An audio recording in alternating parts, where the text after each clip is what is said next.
Well, a huge thank you to the team for Algorand Hour. I learned so much and I'm definitely sold there. Now it's time to look at Tendermint CEO Peng Zhong and Director of Developer Experiences Dennis Fadiv. They're going to be discussing Cosmos while providing a demo of Starpot, the all-in-one platform to build, launch, and maintain any crypto application on a sovereign and secured blockchain. Let's take a look at what they have to say. Hey everyone, happy to be here. I'd like to welcome you to Cosmos. So Cosmos is the internet of blockchains, a rapidly growing ecosystem of independent and interconnected blockchains with a Cosmos hub secured by the Atom token at its core. The Byzantine fault-tolerant consensus mechanism, which powers all of Cosmos, is called Tendermint, and it was invented in 2014 by Jae Kwon. A couple of years later, Jae Kwon and Ethan Buckman worked together to publish the Cosmos white paper, the idea of this internet of blockchains. Development work started in 2016 and continued for 3 years until 2019 when the Cosmos Hub was launched. Now in 2021, right, Cosmos is the second largest crypto ecosystem only after Ethereum. And there are over $130 billion worth of assets secured by Cosmos and Tendermint technologies. And there are over 250 blockchains actively developing with Cosmos tech. More recently, as of May of this year, the first sort of use case for Cosmos was deployed on the Cosmos Hub called the Gravity DEX, which I'll dive into shortly. So what does Cosmos believe in? What's the vision of Cosmos, right? So Cosmos is a project that believes, first and foremost, in sovereignty. And sovereignty meaning, people build projects that are not reliant on, having purchased another token or built on a platform, that requires you to use those tokens to pay transaction fees. In Cosmos, all blockchains are sovereign. We believe in collaboration and innovation. And sovereignty is the right way to do so. So with tools like the Cosmos SDK, developers can build sovereign application-specific blockchains. And through the power of inter-blockchain communication, they're able to, transfer assets from their blockchain to other blockchains in the ecosystem. Cosmos empowers developers to design their own economic models with low transaction fees and allows communities to own and self-govern with on-chain governance. The question we like to ask is, what sort of future do we want to see for Web3, right? Is it 1 million blockchain apps competing for throughput on a single place layer? Or, is it 1 million blockchain apps interconnected on their own sovereign blockchains? So 1 million sovereign blockchains is what's possible with Cosmos. Cosmos is very decentralized. I'm Peng Zhong, CEO at Tendermint, and we are only one of 15 core organizations that's contributing to the research, development, deployment, maintenance, design, communications, of all the core infrastructure that powers the ecosystem. All Cosmos blockchains are developed, with tools like the Cosmos SDK and with IBC. And by working together to develop and maintain these open source tools that are freely available to everyone, we've seen massive adoption of these Cosmos tools. So just diving into IBC for a little while. So why did we build IBC in the first place? Why does the IBC protocol exist? So first of all, before IBC, right, what has been the status quo? The status quo has been blockchain maximalism, right? Generally, communities believe that their token, their blockchain is the best, and potentially it might be the base layer for the entire, for the entire Web3. But as we've seen, really this year, sentiment has been changing to a multi-chain world. While greater sentiment in 2021 has been shifting in this direction, here in the Cosmos ecosystem, we've been believing in this since 2016, and IBC has been in development, for 4 to 5 years. It's been developed with this end state in mind, that multiple blockchains will exist and they'll need a way to communicate with each other without the use of centralized exchanges.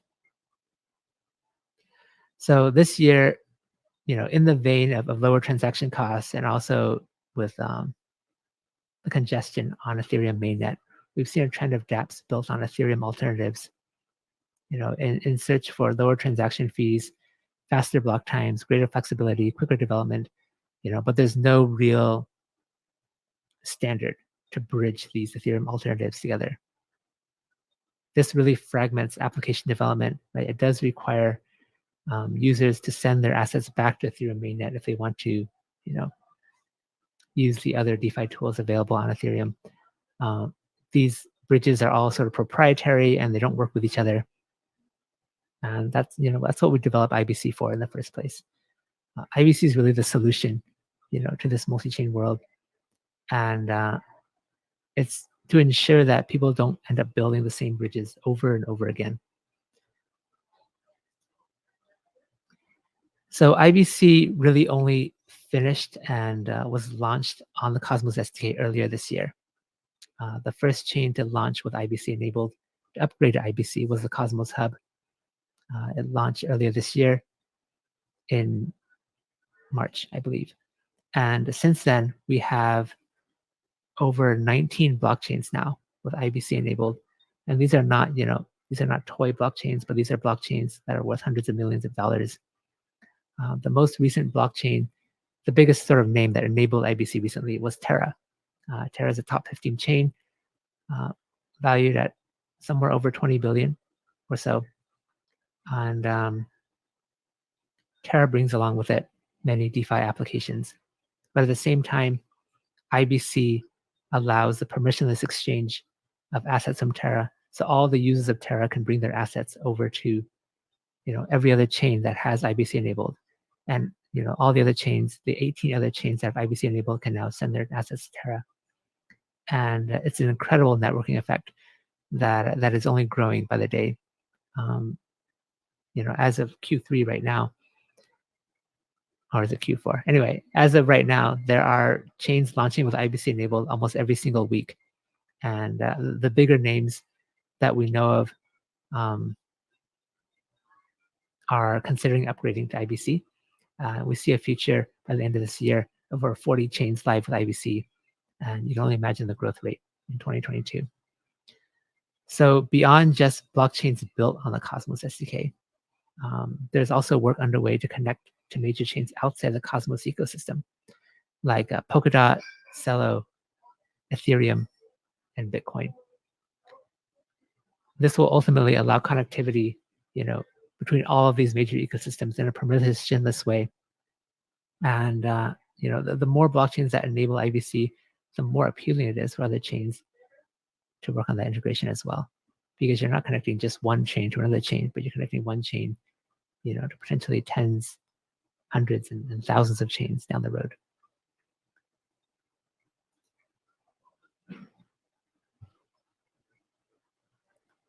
So the DeFi growth and NFT growth has been absolutely phenomenal this year.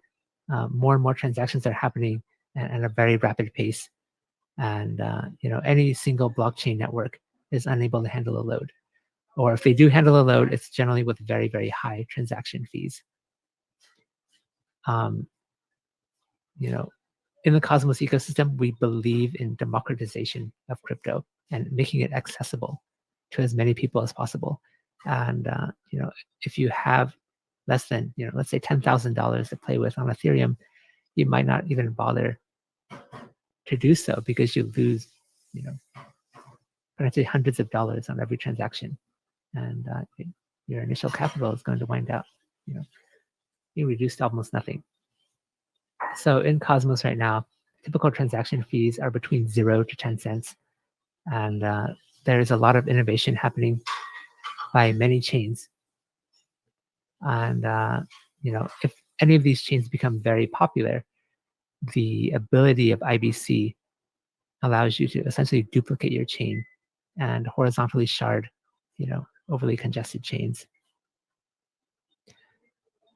Some of the most innovative DeFi projects that have decided to build on Cosmos for these scalability reasons are Terra, Thorchain, Kava, Injective, Band, and Osmosis.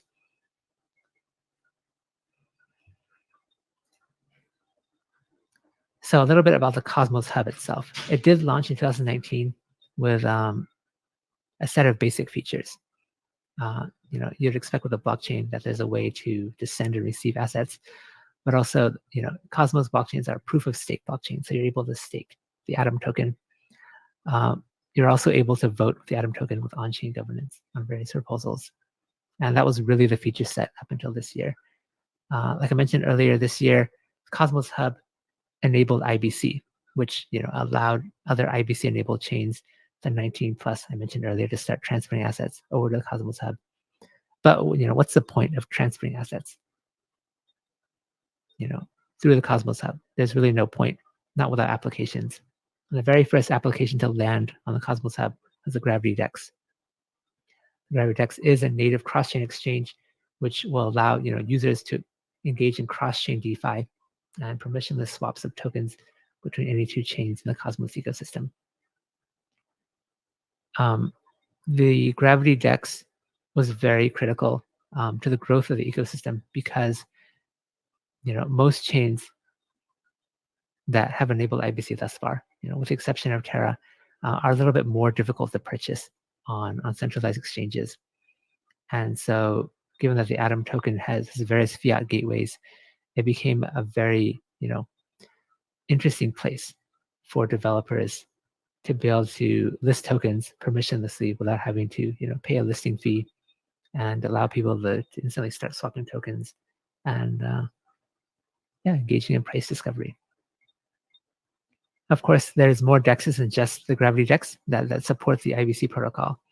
And that just makes even more reasons to build the Cosmos ecosystem. There are many more features coming to the Cosmos Hub. This is really just the beginning, right? IBC has been enabled. The Gravity DEX V1 has launched, but there are other things that the hub should have. And here are some of the options that the community are working on. So first of all, Gravity DEX V2 will enable limit orders. So allow you to create limit orders and not trade at market value. And it also allow for multi-token pools beyond just 2-token pools. There is a plan for a bridge to Ethereum 1.0. IBC requires chains to be essentially proof of stake or using another fast finality protocol for consensus to ensure it works properly. And blockchains like Ethereum 1.0 and Bitcoin do not have fast finality, right? Generally, you have to wait several blocks to ensure that the transaction that you made cannot be reversed. So a custom protocol was built that bridges Cosmos to Ethereum. And this is a feature that may land on the Cosmos Hub as well. This will allow Ethereum assets like ETH and ERC20 tokens to flow into Cosmos. And will also allow the 19 plus blockchains with IBC enabled to send their assets over to Ethereum. Beyond that, one of the biggest features coming to the hub is interchain security. So interchain security is a feature that other chains can opt into to share its security with the Cosmos Hub, and for the Cosmos Hub to share the security with this chain. There's 2 versions of interchain security.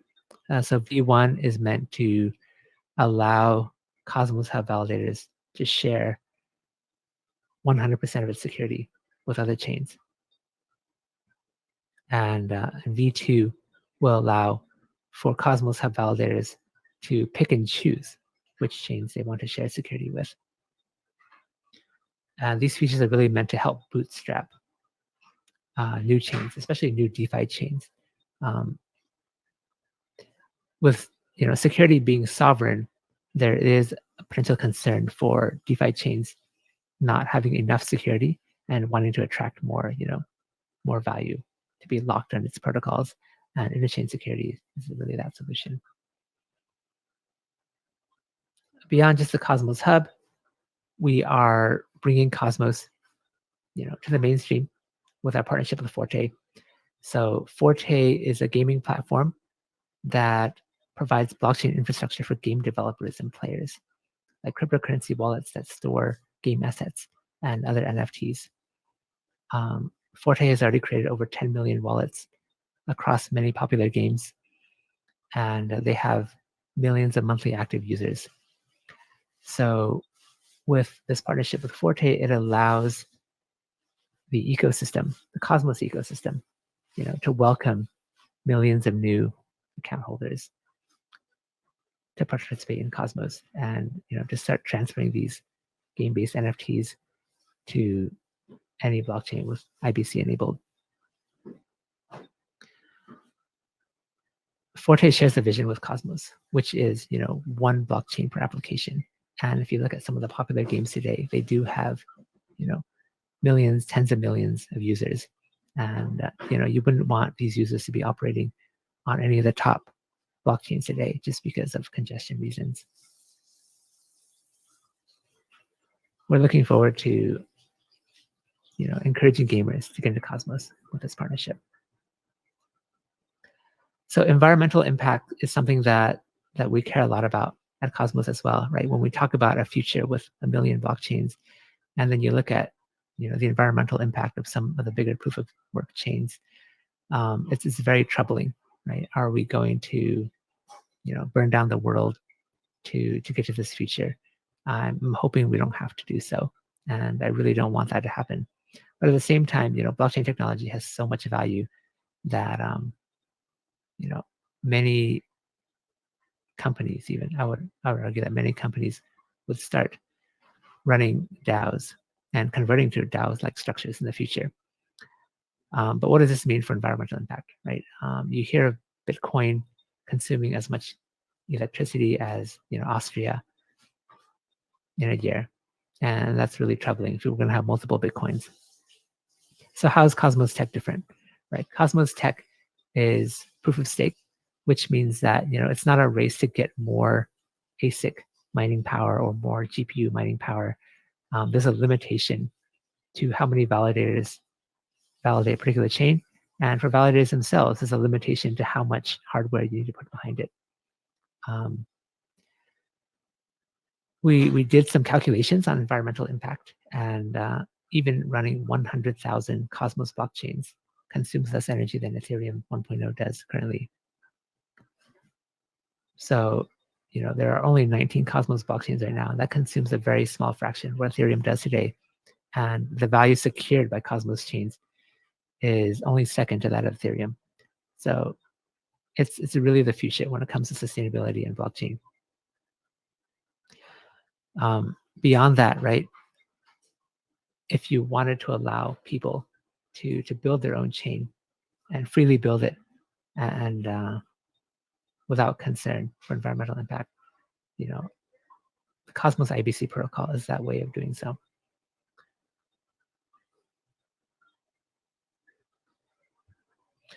All right, so I'd like to announce a big hackathon that we're launching. It's starting later this month on November 11th, and it's lasting for 1 week. There are over $1 million in prizes, and we're really excited about this event. It's the biggest hackathon ever for Cosmos, and there are very many sponsors that are looking for specific projects to be built in the Cosmos ecosystem. So if you're interested in learning more about the ecosystem, please take a look. We have very many different prize categories. Let's say if you're an Ethereum developer, we have various prizes for building Ethereum dApps on Cosmos. If you're interested in building a sovereign blockchain, there is Starport, which you'll hear more about later today. If you care about sustainability, we have Earth prizes.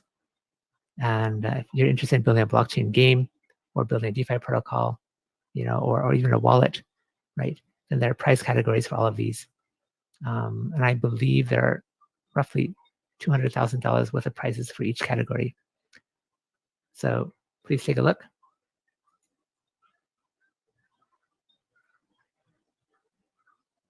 Thank you for taking the time to explore Cosmos with me.